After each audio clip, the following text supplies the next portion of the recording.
of the present laws, because now the farmer has been emancipated, and if we have to augment the income of almost 50% of the people, and the farmer's income would be augmented, then he would be making purchases of various manufactured goods, maybe a mixer or maybe a fan or maybe a coat or anything. So ultimately this would drive the demand for manufactured goods, and agriculture can become engine of growth for the entire economy if we can properly steer these various new provisions. So there has to be one safeguard, that there is no monopoly, oligopoly, duopoly, or even there is any concentration of these value addition ventures. So some provision has to be made for decentralized manufacturing or decentralized value addition of agri produce.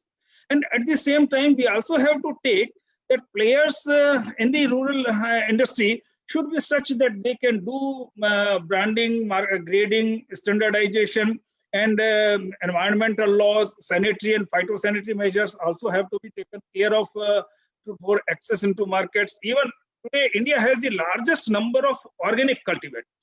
Australia has the largest area under organic cultivation. But I think today the whole world is in demand of organic food. And therefore, if some proper initiatives are taken, by unshackling the farmer from his compulsion to sell his produce only in the agri-produce markets, and if that farmer is, I think, is linked with the food system, then only I think we feel that a farmer can be made richer, prosperity can be brought, and at the same time, we also have to go for, because often Indian tea, where companies are cultivating, they also used to have high residues of insecticides, and in Europe, many times their consignments were rejected. Even many times the consignments of squashes and jams were rejected in the Europe, simply when the azo dyes were being used in the printing of the labels. That was no reason, but countries are quite whimsical to protect the home industry. So therefore, the players who would be running these industries in the rural areas and who would be exporting the produce, they should also comply with the sanitary and phytosanitary measures.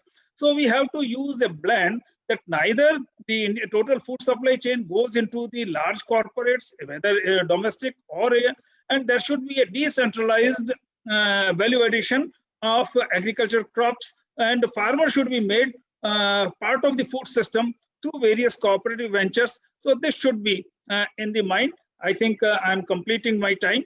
At the end, I would be just adding one thing, that if these bills are allowed for some time, and if there are, because if 50% of the people are farmers, no government can become immune to the worries of the farmers or anger of the farmer. So I think the government would be sensitive enough that as and when the farmers would be exploited or any such untoward happening would take place, I think the government would be having option to intervene.